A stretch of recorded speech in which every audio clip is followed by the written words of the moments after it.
Здравствуйте, уважаемые коллеги, гости нашего канала. С вами Мир Моделей. Меня зовут Павел. Сегодня у нас необычная такая, интересная у нас такая передача в первый раз происходит. У нас сегодня в гостях один из известнейших и очень часто издаваемых авторов вот такого известного журнала модельного М-хобби. Человек, многократно участвующий в различных выставках в разных городах нашей страны. Человек, имеющий очень большой модельный опыт. Это наш коллега, друг, соратник с юга, южный наш товарищ, приехавший из Краснодарского края, известный моделист Вячеслав Демченко. Вот. Да. Только что здесь в Санкт-Петербурге с 9 по 12 марта проходила выставка. Вячеслав приехал со своими работами. Одна из работ его заняла 3-е место. Вот. И вот здесь родилась идея провести мастер-класс, в котором будет участвовать Вячеслав Демченко. Покажет одну из своих работ, которая, в частности, экспонировалась на этой выставке. Ну и заодно мы рассмотрим такую интересную тему, как панельный эффект на моделях авиационной техники. Вот. Ну вот, Вячеслав, расскажите немножко о модели. Это модель экспериментального самолета американского, выпущенная фирмой Kitty Hawk. Ну, немножко фантазийная краска, представляющая данный самолет, как бы он выглядел, если бы он поступил на вооружение и пошел бы в серийное производство. На самом деле окраска у него должна быть другая. Ну, я позволил себе отойти от этих канонов и представить, как бы он выглядел в процессе эксплуатации. Поэтому я здесь использовал не только краску металликами различными, в основном АК, но и эффекты старения, следы эксплуатации. Мне это показалось более интересно, чем чистенький и аккуратненький экспериментальный самолет. То есть в работе использовались вот такие вот краски. Это Extreme Metal. Extreme Metal от фирмы АК. АК Интерактив, известная испанская фирма. Известная испанская фирма. Вот она выпустила вот такую вот серию вот таких металликов. Они не продаются у нас в магазине, но вот Вячеслав пользуется ими довольно-таки успешно. Многие спрашивают, как он этого добился. Но вот я думаю, что мы в сегодняшнем мастер-классе покажем, как мы это делаем. Ну, хочу немножко как бы ставить свои 5 копеек. Раньше он спокойно использовал и вот такие да, вот. Не только я. Да. Вот такие всем известные металлики от фирмы Tamiya. Акриловые. Акриловые, да. И эмалевые. Эмалевыми, да, в основном всякая мелочевка. Очень хорошие краски под кисть. Эмалевые. Да. Акриловые краски специфичные. Все-таки в некоторых, вот, например, Chrome Silver, зерно слишком крупное и заметное, поэтому многие предпочитают ими не пользоваться. У других зерно вполне достаточно. Если критичен запах краски, допустим, в помещении, домашние животные, домашние растения, домашние, Просто домашние. Да, дети, жены, тещи, то эти краски предпочтительнее, потому что они запаха практически никакого не имеют. В отличие от этих красок, просто здесь уже готовая. Да, это готовое под аэрограф уже консистенция. Их разводить не надо, их только надо размешать. Да, у них только один недостаток — это аромат. Да, они только немножко, да. В кавычках аромат. Вот. Резкий запах ацетона, потому что они на летучем разбавителе. Угу. В этом есть плюсы, в этом есть минусы, но плюсов больше. Но минус один, но очень крупный. Неприятный запах, Неприятный да. запах. Поэтому ими работать, как пишут, в хорошо проветриваемом помещении, либо под вытяжкой, либо на улице. Аналогично себя ведут серии Metal Color, да, Ганза. Ну, тоже они на летучем разбавителе, поэтому запах это минус. Остальные все плюсы присутствуют. Это мелкое зерно в металликах, хорошее устойчивое покрытие прочное и прекрасная адгезия с грунтовкой. Ну, укрывистость у всех металликов хорошая в силу специфичности самой краски. Пигмент металлический представляет собой металлические чешуйки мелкие. В каких-то красках мелкие, каких-то более крупные, которые закрывают поверхность, перекрывая друг друга. Как шифер, грубо говоря. Вот. Поэтому укрывистость, ну, обсуждать в отношении, относительно металликов, я считаю, это, ну, неуместно. Укрывистость, есть укрывистость у металликов, полностью не закрывает. Поэтому полупрозрачными слоями работать не получится. Основные характеристики металлических красок — это размер помола пигмента вот, металлического. Это основной показатель качества. Чем мельче зерно, тем качественнее окраска, тем больше пластмассовая модель становится похожа на металлический самолет. Ну вот сейчас мы подходим к самому вкусному. Мы вот, с позволения, вот показываю, я уже неоднократно показывал этот бедный Страдалец. мустанг, да, многострадальный. Вот он сейчас подготовлен к окраске именно металликами. Вячеслав сейчас покажет, как он делает панельный эффект. Единственное, хочу сказать одно, что черный цвет, это вот он закрашен, этот мустанг, наша, так сказать, сегодняшняя кошка, в кавычках. Кролик. Кролик, да. Подопытный. Подопытный кролик, да. Загрунтованным из баллона вот таким вот грунтом фирмы Ганза черного цвета. Я хочу отметить, что вот в серии Extreme Metal, вот АК, помимо металликов есть специальная черная база в таком же флаконе, но она, жидкость это не грунт в чистом понимании, а именно база. Понял. Черная, дает черное глянцевое покрытие, но в принципе наносить ее не обязательно, можно даже использовать глянцевую черную краску, либо черный глянцевый грунт других производителей. Это не критично, но вот если будет желание пользоваться, поставить рядом красивые пузырьки одинаковые, есть специальная база под Extreme Metal, под металлики, АК. Вот имеем модель опытно-экспериментальную, с нанесенным черным грунтом. Покрытие для металлика, база для металликов красок, это считается классической, потому что она идеальная. Сразу же на этом этапе грунт проявляет какие-то недостатки сборки, дефекты. Где-то пропустили, где-то поцарапали, где-то не долили, где-то не доклеили, не дотерли шпаклевку. То есть это сразу все видно, это все устраняется. Сразу, потому что металлики они проявляют еще сильнее. Любой дефект на металлике будет За счет зеркальной поверхности. увеличиваться, да, за счет ровной поверхности. Сразу он будет и от цвета, отсвечивания. Вот, поэтому черный грунт полезен еще и тем, что поверхность, качество обработки поверхности контролируется, причем явно. Вот. Но в данном случае мы на некоторые недостатки модели закроем глаза дружно. Наносить металлики при имитации панельного эффекта, что он из себя представляет? Отдельные панели окрашиваются разными оттенками металлика. Большая разница в оттенках не нужна. То есть контраста сильного нам не требуется. То есть, например, один светлый металлик, другой темный совсем. Легкий перепад оттенка вполне достаточно. Он сыграет свою роль. То есть он визуально поверхность сделает разнобой. Так. И можно, например, нанести сначала темный металлик, потом светлый. Или светлый, потом темный. Никакой роли это не играет. Никакого значения. Все равно будет в любом случае. Светлый металлик с успехом перекроет темный, без проблем. Это не краска полупрозрачная, акриловая. Вот, поэтому поработаем на хвостовой части, чтобы сильно не размахиваться. Это не выставочная модель. И нам главное показать сам процесс. Вот. А не выдать готовую модель, правильно? Да. Вот, поэтому берем хвостовую часть, например, от кабины до киля. И вот здесь мы поработаем. Используем какую мы краску сначала? Да, это полированный алюминий.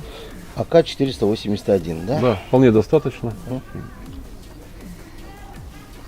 Хорошенько обязательно вымешиваем, потому что у металликов, любых производителей, любых типов, у них есть такая особенность неприятная. Осадок очень быстро выпадает. Весь пигмент находится на дне. У любых красок пигмент оседает, но у металликов это происходит особенно быстро, а поскольку краска уже жидкая и готова под аэрограф, он очень быстро осаживается и очень хорошо держится на дне, если краской долго не пользуется. Поэтому хорошо вымешиваем. В идеале туда бросить стальной шарик небольшой, чтобы не разбить флакон при активном встряхивании. Ну вот, либо же вот шпателем поднять пигмент с дна и перемешать. Когда увидим на дне пузырьки воздуха и болтающуюся краску, ну, вполне достаточно. Вообще вот я рекомендую краски, в частности металлики, хранить не в вертикальном положении, а в горизонтальном. Мгм. Если крышка позволяет плотно закрыта, она должна быть плотно закрыта в горизонтальном положении. Площадь осевшего пигмента будет намного больше и просто легче потом будет размешать. Быстрее разбавить и перемешать. Да. Понятно. Это касается любых красок, в принципе. Особенно это удобно для густых красок, например, валеха под кисть, которые предназначены. Их перемешивать очень трудно, потому что они густые сами по себе. Поэтому шарик, хранение Мгм. в лежачем положении, в горизонтальном, и все вымешивается. Так, заливаем краску в аэрограф. Полный бачок заполнять не имеет смысла. Расплескается, лучше доливать потом. Краску закрываем. Флакон закрываем обязательно. Вот. Чтобы не испарялось, не густело. И лишний запах нам тоже не нужен. Пробная краска очень хорошо идет через аэрограф, идеально. Вот и видно, сразу же набирает цвет, плотность. То есть работаем непрозрачными, не полупрозрачными слоями, сразу красим. Хорошо красим сразу. Хорошо. Да. Густо, надежно. Да, можно либо полностью закрашивать одним оттенком, либо по панелькам. С небольшим выходом, ну то есть запасом. Да, с заходом на соседние панели, те, которые у нас будут другого оттенка. Ну Это можно целиком задувать. Кому как не жалко краски, там тут так и делает. Задуваем.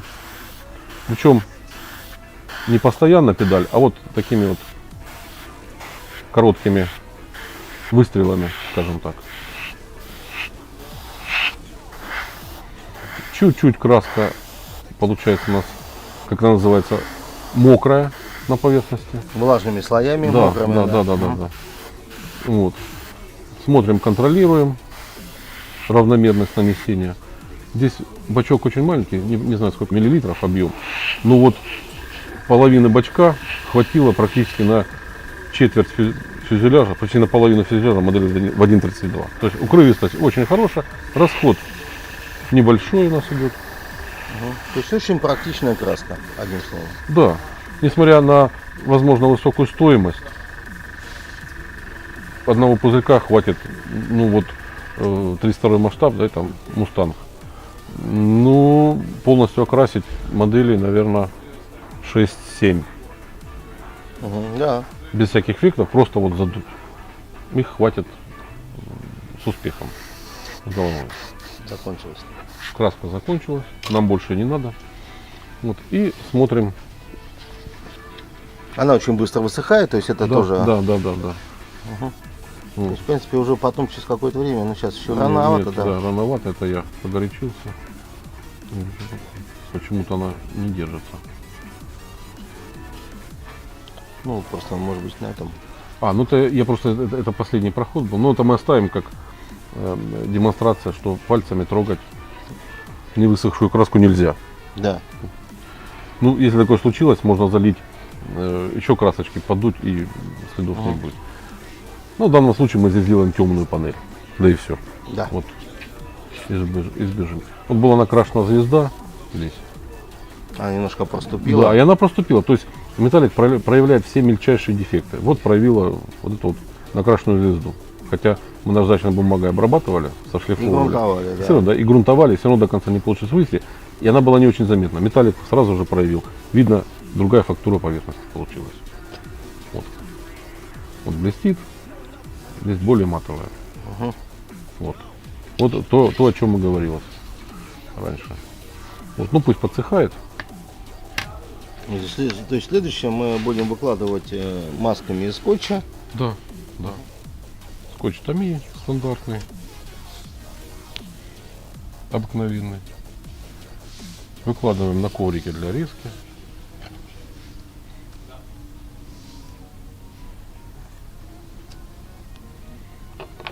Вот, чтобы было красиво. Вот. Нарезаем полосы. То есть можно и какой-нибудь тонкий скотч использовать вместо этого. Не широкий, да. Не да, широкий, это. да. Сейчас появилась большая линейка виниловых скотчей от Tamiya. Но у них клеевой слой более крепкий, поэтому нужно тщательнее подходить к обезжириванию и грунтованию поверхности. Да, то есть можешь поднять краску. Обезжиривать тоже крайне желательно под любой грунт, хоть акриловый, хоть на летучем разбавителе, хоть аэрозольный, желательно обезжиривать. Потому что мы с моделью работаем, пальцами хватаем, волнуемся, Переживаем. да, Торопимся иногда. да, и вот с пальцев все равно остается. Даже если не окунать в подсолнечное масло, все равно поверхность жирноватая. Да.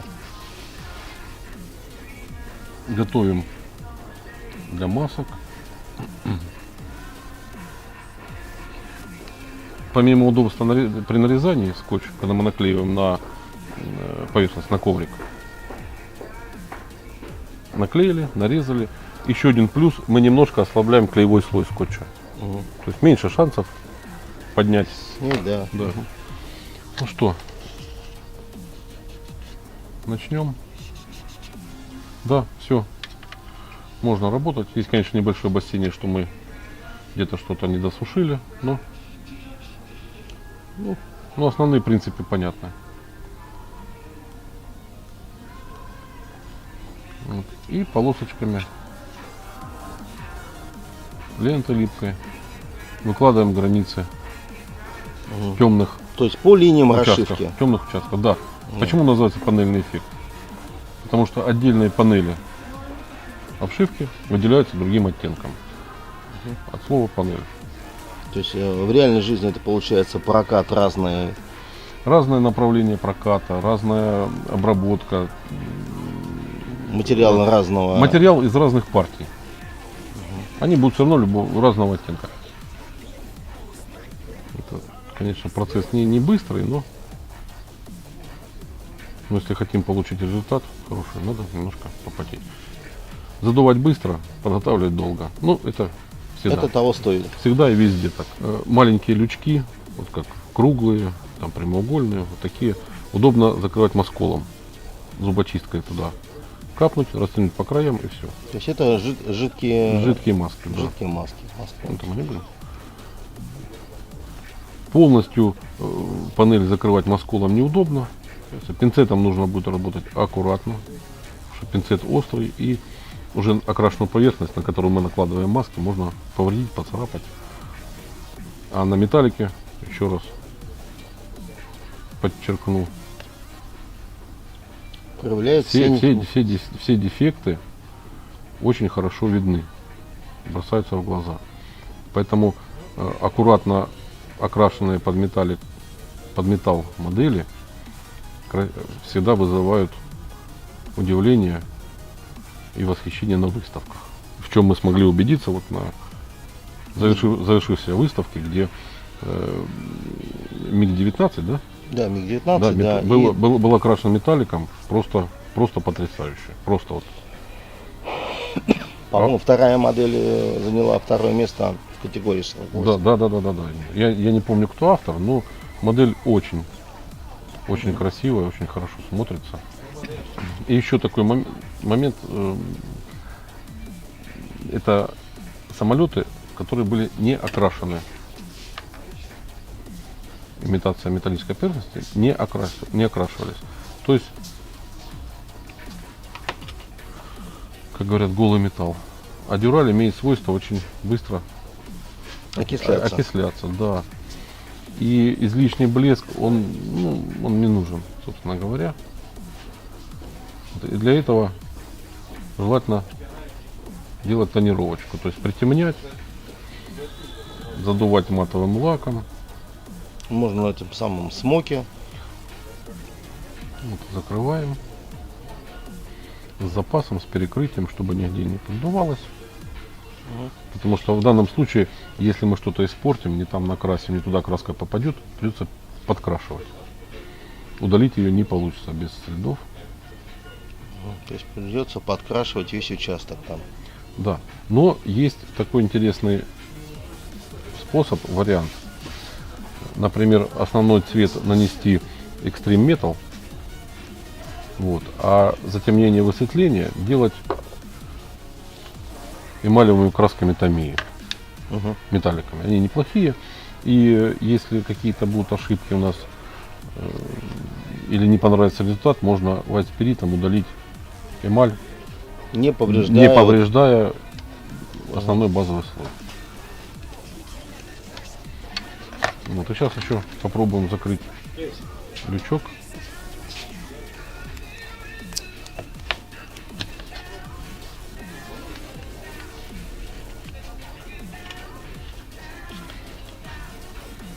Прорезать по-живому.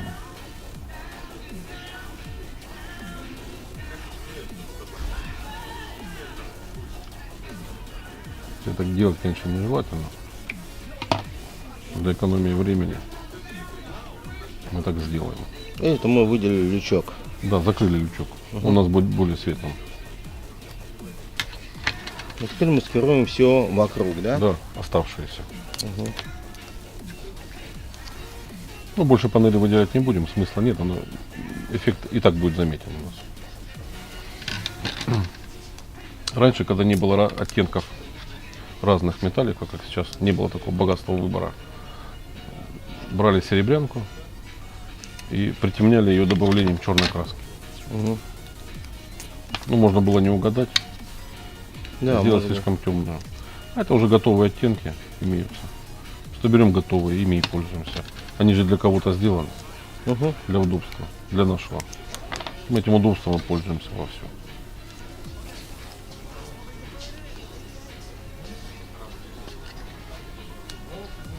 То есть, ну, эту часть мы уже не будем. Вот поработаем по этой.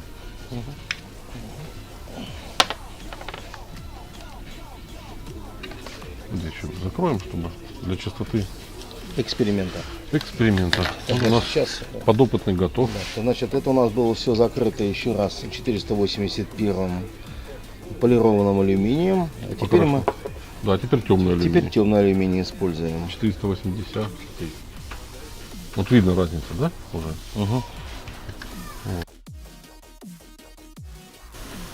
И наносим. Ну, в этот раз наносим не заливая. То есть Аккуратно. полусухими слоями, да. Потому что мы имеем дело уже с масками, со скотчем. Расстояние чуть больше. И следим за качеством распыла. Обязательно, обязательно. А следить удобнее постоянно крутить модель на отцвет. На смотреть. отцвет, На отцвет. Отцвет. Отцвет, да.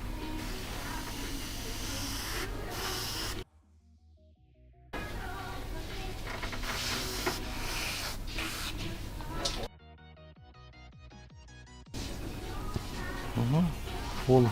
Ну, в принципе, конечно, желательно там полчаса просохнуть, но Да, для да, чистоты ну, эксперимента мы снимем сейчас. Для прямо экономии сейчас. времени. Для экономии времени. Причем да. особой разницы пока не видим. Да? Снимаем маски. Аккуратно, чтобы Аккуратно, не повреждая повреждая, ниже да. лежащие слои. Сначала убираем то, что мы основную часть закрывали. Вот, снимаем рамочку.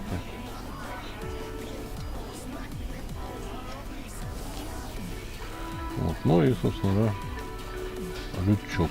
Вот получилось, не знаю, эффект получился заметный, но так, ненавязчивый. Вот разница оттенков. Вот и вот. Это более темные участки, это более светлые. Здесь тоже более светлый участок. И вот переход у нас разный. То есть вот такой вот эффект получается. Можно его усилить, используя более темные, более светлые оттенки, потому что палитра довольно широкая.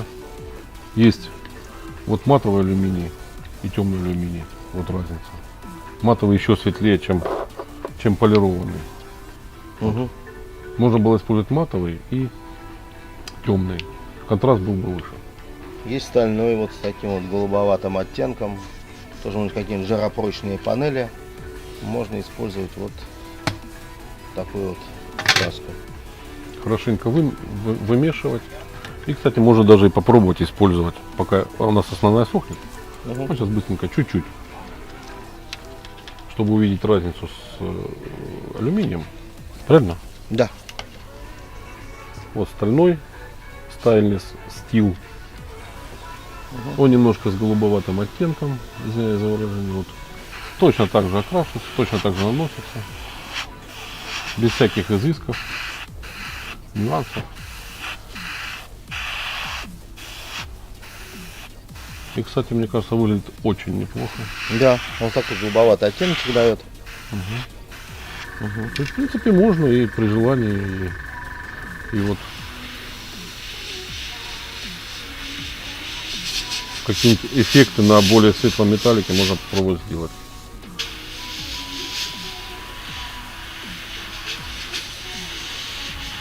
Что-нибудь такое интересное. Ну, попробовать экспериментировать, может быть, что-то и получится интересно. Вот смотри, как интересно получилось, да? Угу. Играет киль. Угу.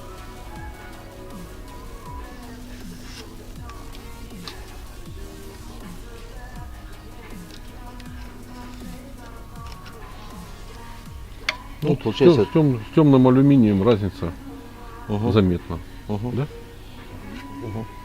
Угу. Даже уже держится. Вот три совсем разных оттенка. Но поверхность получилась даже более гладкая, чем дюралевая имитация. Угу. Да. Кстати, вот в качестве поверхности лучше эта краска дает. Угу. Ну, применять ограниченно, естественно. Такая стальная. В общем, вот и сохнет до следующего этапа. Спокойно высыхает. Вот, уважаемые коллеги, сегодня в нашей передаче присутствовал всем уже хороший и знакомый моделист из Краснодарского края Вячеслав Демченко. Вот сегодня он показал нам работу вот с металликами вот этой вот фирмы. Серия Extreme Metal. Вот это вот та самая модель, которая участвовала 3 дня назад, буквально она участвовала в выставке. Вот, и сегодня мы провели такой вот мастер-класс по задувке и изображению панельного эффекта. Вот, Имитация панельной. имитация панельного эффекта, да. То есть это вот такими вот металликами был, еще раз я говорю, что использован грунт, а потом поочередно с использованием масок из всем хорошо известного тamievского скотча вот добились вот такого хорошего эффекта. То есть издали самолет будет выглядеть абсолютно алюминиевым и блестящим, но при более детальном рассмотрении будет видно, что разные панели имеют разные оттенки. Да. Оттенки готовы уже. Да. Ничего не составляли, не замешивали. Да. Готовы вот из палитры. Как уже сказал абсолютно справедливо Вячеслав, что очень интересная продукция, они уже в готовом виде. Единственное, что нужно для того, чтобы их приготовить, нужно их тщательно перемешать. Но есть один нюанс, да, там они имеют свой специфический запах. Вот, тем не менее, это очень хорошая, интересная продукция. Я думаю, что в дальнейшем мы постараемся, чтобы эта продукция и эти металлики присутствовали на полках наших магазинов. Вот, ну, хотелось бы сказать большое спасибо Вячеславу. Надеюсь, что Пожалуйста. еще будут и выставки, будут и Встречи. И да, до новых изумительных встреч. Да. С вами был Мир моделей. Меня зовут Павел Вячеслав Демченко. Да. Творческих успехов. Да.